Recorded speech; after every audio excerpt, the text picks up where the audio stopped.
Hey everyone, hope you all have had a great start to the semester. It's good to, I guess not see you, but be with you here, at least in this somewhat disconnected way.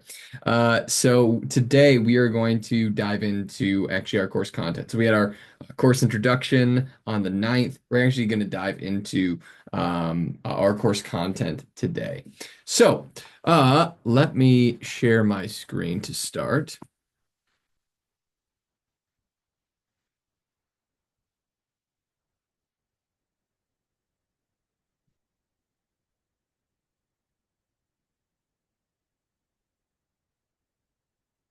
There we go.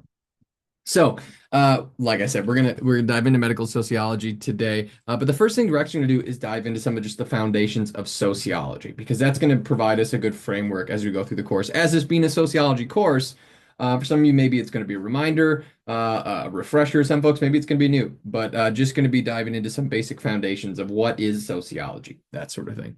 Again, we did the course introduction on the 9th today.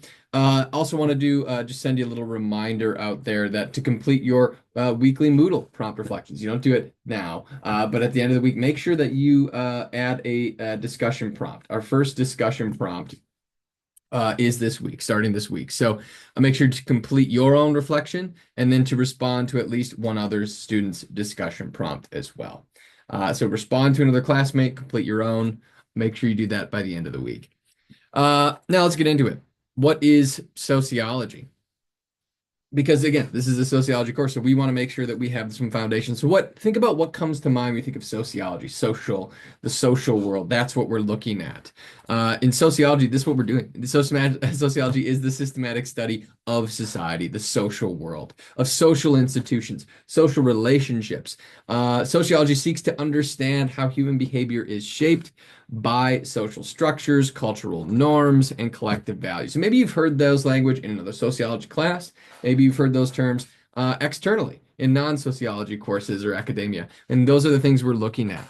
And so sociologists, we examine the ways in which individuals and groups interact within various social contexts. This can range from small groups and communities to large social systems and global processes. These are all the things that encompass sociology. It's a large field. And this is the scientific, and bold that and make sure that we understand that this is the scientific study of society, of social relationships, social interaction, and culture. Sociology aims to understand how human behavior and consciousness shapes and are shaped by surrounding cultural and social structures. So we're looking at all those. It's the interaction of how culture shapes people, how people are shaped by culture, social structure, institutions, all these big macro level things. All the things that you can think of are involved in sociology. Again, sociology is just that, is that we're looking at all of these things. So, society. Let's get to some terms here. Society. What is society? Maybe some folks know what society is. Maybe some folks have an idea of society, but society, defined in sociology, is a group of individuals involved in persistent social interaction or a large social group sharing the same, and I'll come back to this, geographical or social territory, typically subject to the same political authority and dominant cultural expectation. So, the difference between geographical and social territory, what do we mean by that? Think of geographical society, United States society, Minnesota society, Concordia College society. These are geographical territories. But you can also have social territories that define a society as well. Think about the LGBTQ plus society, political parties, those sorts of things, where it's not necessarily geographical barriers, but there are social identifiers and barriers that actually encompass a specific society. Values. So values are our deeply held beliefs about what is good, about what is right, about what is desirable in society. And these differ culture to culture and they evolve in culture. But the thing about values is that they guide our behavior. They form the foundation of norms. We're going to get into norms next. But values are those things that we feel are good, right, desirable in society, that we hold collective beliefs around that. And then they actually guide our behavior in the foundation of norms. So norms are those expectations or rules of behavior that develop from values. So the values are what we believe. Norms are our expectations that result from those beliefs. So if our value is that murder is wrong, our expectation, our norm is that you do not kill somebody. That is the norm. And norms dictate how we should actually behave in particular situations. And this is reinforced through social sanctions. We'll get into what that is in a second. But again, norms are those rules and expectations that define our behavior. And really, they're a fundamental piece of sociology and the social sciences, and they can be prescriptive. It's one option where it's encouraging positive behavior, or proscriptive, discouraging negative behavior. And I'll actually talk about that in the social sanctions piece in just a second. But norms are learned and accepted really from an early age. So often, even in infancy, they're held in place by our social sanctions and benefits and the things that we're taught by, say, our parents or the world around us by what we view. So think about socialization, how you're socialized to act, how you learn how to act. Maybe it's mimicking parents at an early age. It's seeing how other people behave. It's being taught directly how to do those things, or maybe being punished for doing something bad. Maybe you have a sibling and you're 2 years old and you hit your sibling and then you get in trouble because of it. These are the things that we get socialized into. Here are our expectations. This is how you should behave. Those are what norms are. And norms are different from ideas, attitudes, and values, which can really be even held privately and don't necessarily concern behavior. Norms are also distinct from laws, though they can be codified into rules and laws, like I mentioned the murder example. But for another example as well, in the United States, money is really highly valued. So that's a value, money. So monetary crimes are punished, but driving while intoxicated is less strictly enforced, even than some monetary crime. So there's a lot of examples of how we have differing values that translate into norms, but then translate into different laws and our expectations around that. So we're talking a little bit less structured from what you imagine as laws, but specifically these norms, these expectations. So, and really, norms play a crucial role in sustaining our relationships, our cooperation and coordination with each other.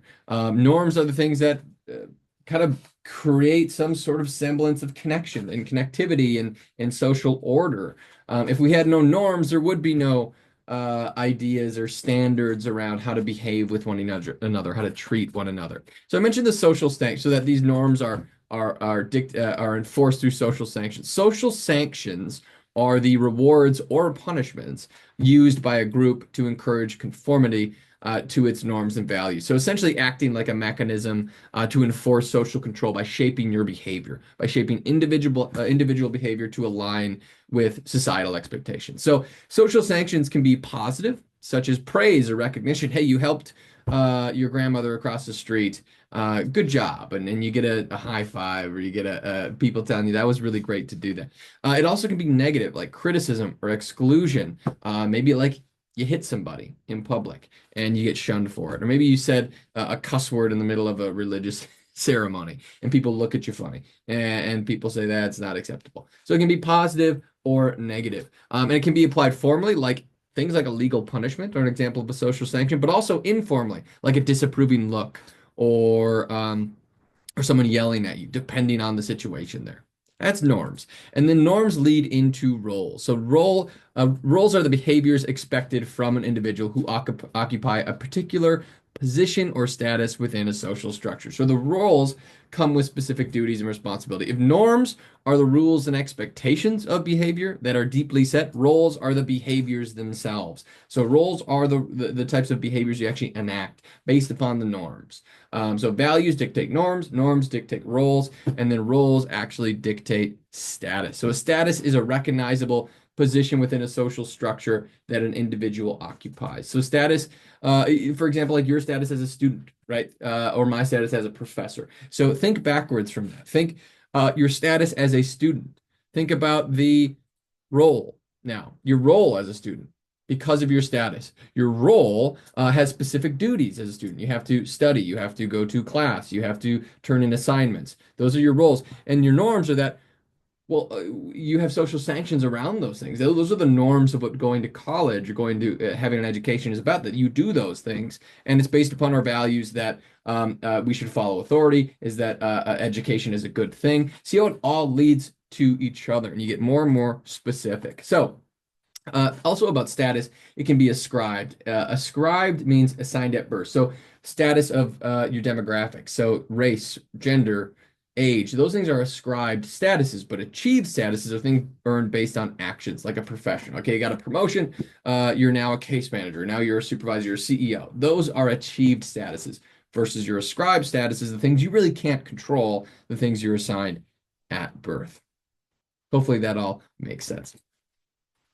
Social structure and social order. So, social structure is the organized pattern of social relationships and social institutions that together compose society. That's very general. It's obviously a very general definition, but social structure, what it does is it shapes our actions and beliefs, and it even includes structures like family, our education, our economy, the things that make our society actually be composed of something that is cohesive. That's our social structure. It puts it together, allows things to function. So all of these things we've talked about and more, like, and that we'll continue to talk about, right? Like we'll talk about institutions in a second, but all these things are comprised of social structure. If you think of, well, norms, values, beliefs, status, our expectation, all these sorts of things are all involved in the social structure. There's so much about it. Now, social structure and social order are very much linked.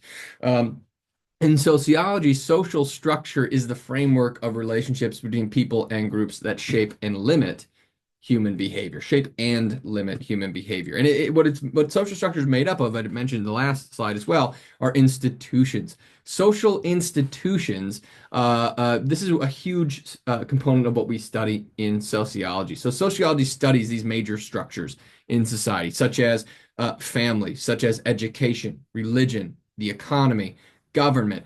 These are these big institutions, and in sociology, we explore how they're organized, how they function, how they affect individuals and groups. Again, think of families, think of schools, religious organizations, social clubs, these larger scale ideas and institutions in society. That's what they are: religion, economy, government, politics, education, family. These are really deeply ingrained components of our social structure.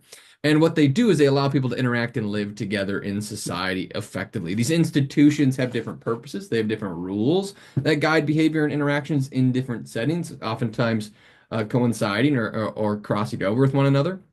For example, the government establishes laws, right, that help to dictate our behavior. The education system imparts knowledge that helps to guide our behavior, and family socializes our individuals, right? So our family, whatever family looks like, that's oftentimes how we're socialized at such a young age in our formative years, are that piece, the family piece. So these institutions play a gigantic role in society, and then they play a role in social order. And social order is how institutions, how groups, and even values work collaboratively to help keep a society stable and in order. So the term refers to how all these societal components actually work together and move forward rather than fall apart. And when social order starts to come apart, you have things like mass social upheaval, social unrest. So maintaining social order is important for how societies continue to exist. Some key elements here in the study of sociology. So there are a few key components here, key components here, these aspects, and we'll go through them fairly quickly here. But again, you'll see the notes. I obviously post the slides in the notes to Moodle, so you can go in and always look back at these. But social institutions, just mention them, right? Those major structures like family, education, religion, economy, government. We explore how they're organized, right? How they function, those sorts of things. Social relationships. So sociologists also analyze interactions between individuals and groups. We look at patterns of behavior, of social roles and relationships. This includes studying things like socialization, identity, formation, group dynamics. So we look at those relationships. Social inequality. So a significant focus in sociology as well is the study of inequality and stratification. Maybe you've heard those terms in the past, but sociologists investigate how resources, how opportunities, and how privileges are distributed unequally among different groups based upon different characteristics, different elements of an individual or group, such as class or race, gender, age, sexuality, other factors as well. We look at how these distribution of resources, say median income, access to healthcare, are unequal. Social change. Sociology, we also examine obviously how societies change and evolve over time. So this includes studying social movements, technological advancements, demographic shifts, cultural transformations, all the things you can imagine go into that. Culture. Sociologists explore beliefs, values, norms, even the material objects that constitute a society's culture. Think about culture. Think about United States culture. Think about Concordia College culture. Think about whatever culture that you identify with, all the things that go into that: specific languages, specific terms, specific icons, symbols, material objects, all these things that go into culture we look at. So we look at how sociologists look at how culture influences behavior, but also how culture then is influenced by our social interactions, by individuals, by social change, all those sorts of things. Research methods. So sociologists, again, this is scientific. We are a social science, right? So research is critical in sociology. So sociologists use various methods to gather and analyze data about social phenomena. So these methods include surveys, interviews, ethnographies, experiments, content analyses. Research can be qualitative, research can be quantitative, maybe a combination of both. I know that we have a student or two in this course that have taken actually research methods and statistics with me, and we talked about all those things, right? There's a lot that goes into research methods, but that's a key component of sociology because we are a science. We are trying to find new knowledge and understand these things. Key theoretical perspectives in sociology. So there's a lot of theoretical perspectives in sociology. These are just a couple that I wanted to make sure we mentioned here today. So structural functionalism. This theory views society as a complex system with parts working together to promote stability and order. So that we all have some key functions. Everything in society has a key function. Conflict theory. This theory focuses on the struggles between different social groups over resources and power. Social inequality is a huge component of conflict theory. Symbolic interactionism examines how individuals create and interpret meanings through social interactions. So how we interact with the world around us is how we create meaning, how we create symbols and the things that kind of comprise our culture and our individual meanings. Feminist theory. So feminist theory analyzes gender inequalities in particular, and the ways in which gender structures social life. So this is particularly contemporary and how interesting it is to look at, especially through the lens of the transgender experience and the non-binary experience in society. Also a huge focus of feminist theory too.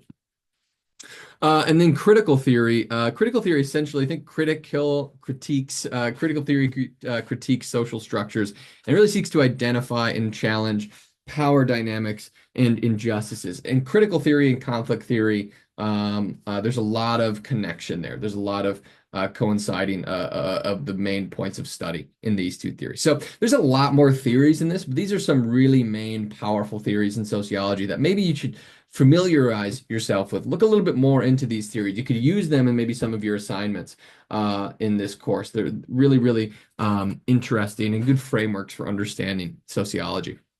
The last couple here, applied sociology. This is just saying, really stating how sociologists often apply our findings to address social issues and inform public policy. So especially when we talk about medical sociology and we talk about healthcare reform later in this class, we'll talk a lot about how the applied nature of sociology. What are we doing with the research and the information that we have? So this really involves working in fields like social work, like education, like healthcare, like urban planning, criminal justice, you name it, applying these sociological frameworks and our understanding of society to make positive change. And then finally, global perspective. So modern sociology emphasizes the importance of understanding global interconnectedness and the impact of globalization on local and international levels, because we are more globalized in this world, right? We're increasingly globalized. So sociologists look at how globalization impacts us all at a global perspective, but also how does a globalized world also impact us on an individual level in Moorhead, Minnesota, for instance? Those are the things that we're looking at.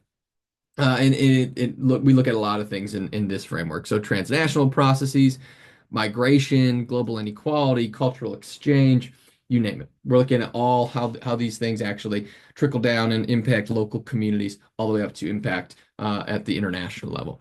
So there's some major elements of sociology and sociological study. I know it's a lot to think about. Again, please refer back to the notes that I'll be posting on the Moodle page. All right. Sociological imagination. I'm wondering if anybody knows what the sociological imagination is. And just think of those words, right? You're imagining sociologically. So let me just explain this. This is really key to our class. Actually, if there's one thing you take away from today, it's the sociological imagination. So this is coined by C. Wright Mills, who's a sociologist, in his 1959 book called The Sociological Imagination. And what this refers to is the ability to understand the really intricate relationship between individual experiences and broader social or societal patterns. So what this involves, the sociological imagination involves you as an individual recognizing how personal challenges are not merely personal, right? Like my experiences are not just a sole individual experiences, but these individual experiences that we have are often rooted in larger social, economic, or even historical contexts. So, really, the sociological imagination requires people to think themselves away from the familiar routines of daily life in order to understand the larger meaning behind your experiences. So, the sociological imagination really is the application of that imaginative thought to the asking and answering of sociological questions. So, think broader than yourself. The sociological imagination. You're going to need to do this throughout this entire course. Think broader than yourself. Take the example of homelessness. Maybe you could say, well, the individual experiences that this person doesn't have a job and that's why they're homeless. But think of broader historical causes of them. Maybe there's societal issues. Maybe there's a recession. Maybe there are mental health challenges. Maybe there's a lack of support for homeless individuals in society. Maybe this individual is a homeless veteran that is experiencing maybe a unique set of struggles in that regard. But what the sociological imagination does is says, okay, let's take this individual experience and let's balloon it out and say, well, what are the contributing factors, social factors, economic factors, historical context of all of this? Another example, why historically has the middle class been dominated by white individuals, by white families, white people in the United States? One of the things that helped to build the social class was the GI Bill post-World War II. One of the things that was an issue with the GI Bill is that it excluded many Black individuals, Black veterans, and Black families. So you wonder why you experience why we have this economic inequality. You can trace it back to historical and social context like that. That's what applying the sociological imagination is. And we're going to do that from a healthcare setting as well in this course. Some key aspects of the sociological imagination include one, understanding personal troubles and public issues. So, we have to understand that many personal troubles, things like unemployment or divorce, are actually public issues influenced by social and societal structures. So, for instance, an individual losing a job may be a personal trouble, right? But widespread unemployment is more of a public issue that reflects economic conditions and economic policies. That's how you connect that to broader issues. Two, connecting biography and history. So the sociological imagination helps see the connection between one's own life, your biography, and the larger historical context. It allows us to understand how our personal experiences are shaped by historical events and social forces. Three, critical thinking. So the sociological imagination, one of the best things about it is that it encourages critical thinking about the world. So instead of just accepting things at face value, those with a sociological imagination question why things are the way that they are. Question, what are they actually diving deeper into the root causes of things, and consider alternative explanations and solutions.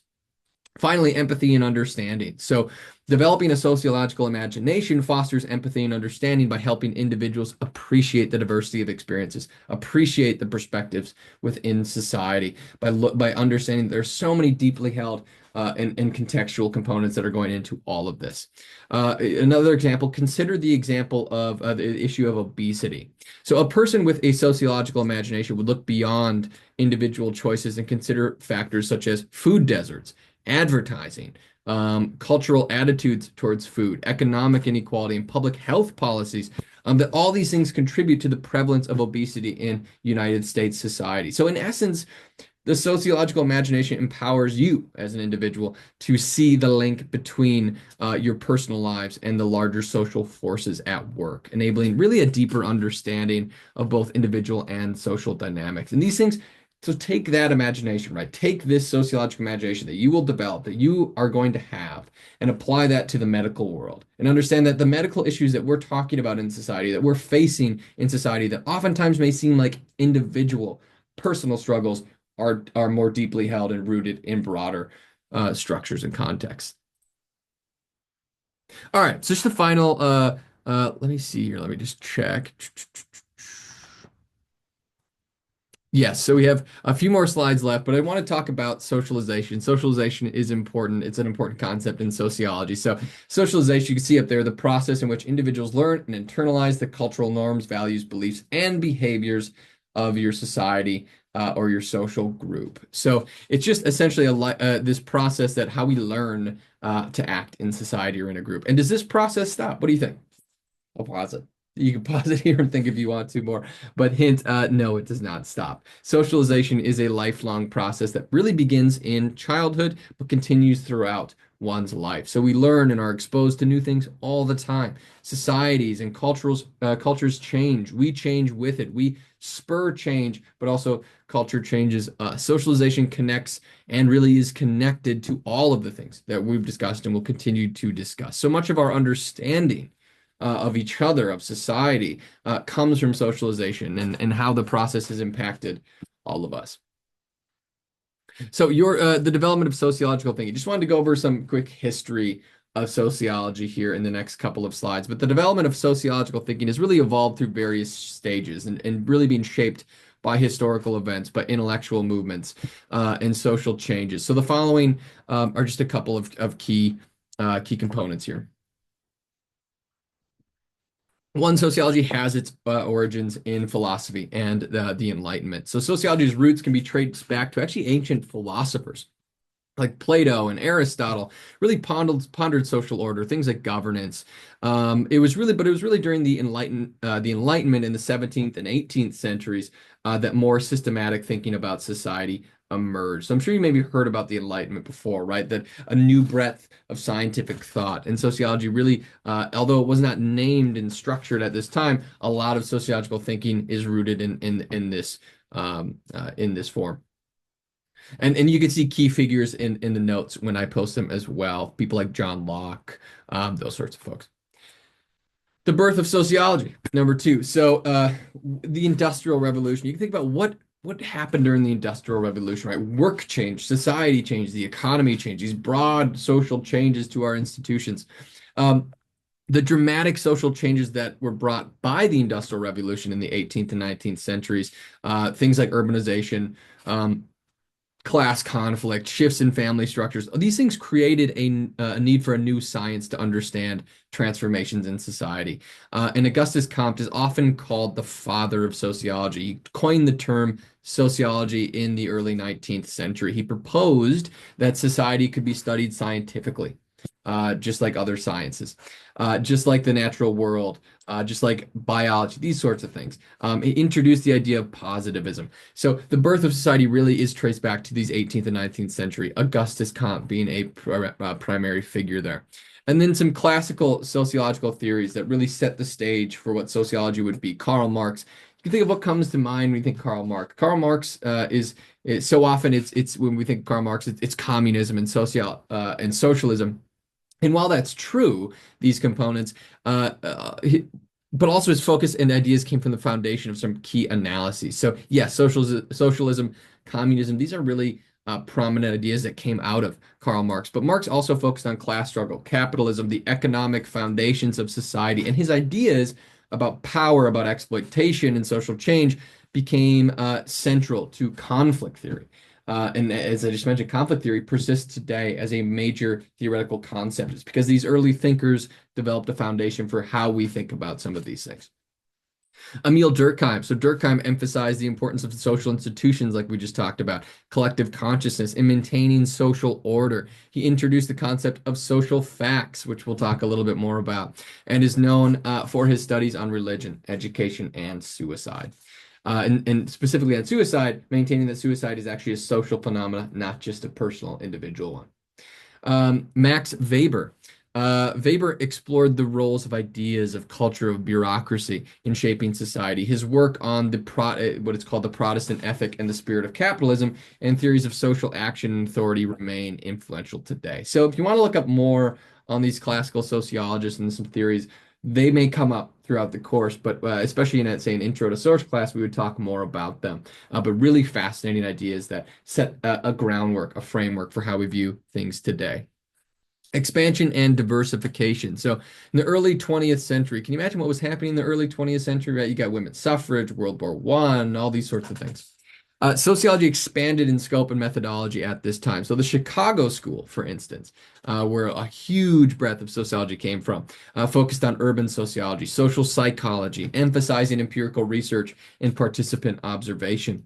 Functionalism and structuralism came in the mid-20th century thinkers from folks like Talcott Parsons and Robert K. Merton, who developed these ideas. And we kind of talked about, right, how these what structural functionism and that theory was. But this is really where it came from. We started getting sociology expanding more and more, and diversity of thought more and more, and development of these key theories. And then critical and postmodern perspective. So we already talked about critical theory, talked about feminism. I want to talk about intersectionality, though. So intersectionality is talking about how, yes, we can study the role of race, we can study experiences based on gender and sexuality, but how do those things interact? Right? As you're not just a man, or you're not just a woman, you're not just a transgender individual. You also are a white, say, man or white woman, or a black man or black woman, or maybe you're a black gay woman. These are the things we're talking about in intersectionality, and that often it really did come through from feminism. We have to look at all of our intersecting identities, and that's how we understand how these things actually contribute to our lived experiences. It's a really important component of modern sociology. And then postmodernism really came up in the late 20th century, but postmodernists questioned the grand narratives and objective truths of earlier sociological thought, focused on power, discourse, the fluidity of social identities. Postmodernism largely, when we think of postmodernism, can talk a lot about the transgender movement, about our deeply held beliefs about what gender actually is. Maybe that's not correct. Maybe that we need to rethink gender, race, sexuality, class. What does this actually mean? So questioning our quote unquote objective truths of the past. And y'all are living in such an interesting time of the world, especially through the lens of sociology, as we think about the social change that's happening, not just on a local level or United States, a national level, but also on an international level, right? So these are why all these things are so critical. Finally, we already talked about globalization when we think of contemporary sociology, so today, but digital society too. So modern sociologists are looking at the impacts of globalization, of technology, of digital communication, the impacts of all these things on our social relationships, on our identities, on our institutions. It's a really fascinating piece. And some emergent areas, some current research here includes topics around climate change, migration, inequality, social justice. These things reflect sociology's ongoing adaptation to new social realities. So the things that you care about, sociology is likely looking at those things, and you can adapt a sociological lens to those issues. So in summary of all this, the development of sociological thinking has been a dynamic process and will continue to be one. So evolving from philosophical inquiries, such as the nature of society and into the nature of society, to a diverse and complex field that addresses many, many facets of modern social life. So it continues to evolve as well and will not stop evolving. The development of sociological thinking. So really now I'm just talking about your development of sociological thinking. So this involves seeing really about the sociological imagination again, but seeing the world through a different lens, understanding how society influences behavior, and recognizing the broader social forces at play. And so the following slide, here's just how individuals can start developing some sociological thinking. So I'm not going to go through all of these in detail because you'll see them in the notes. But just here are some key, like when you think about how do I develop as a sociologist, throughout this course, use these steps. Learn to see the bigger picture, question assumptions, understand the social context of an issue, use your sociological imagination, read and reflect on things, observe, discuss and debate with folks, think critically, have a dialogue, and apply these concepts to real life. That's really how you develop your sociological thinking. So this was today just an introduction to some key basic high-level concepts in sociology. We'll talk more about all these things throughout the course, of course, but the next recording is going to be actually our first introduction to medical sociology. So I just want to provide this foundation in sociology as well. We'll talk more. And of course, if you have any questions, please don't hesitate to reach out. We'll see you later.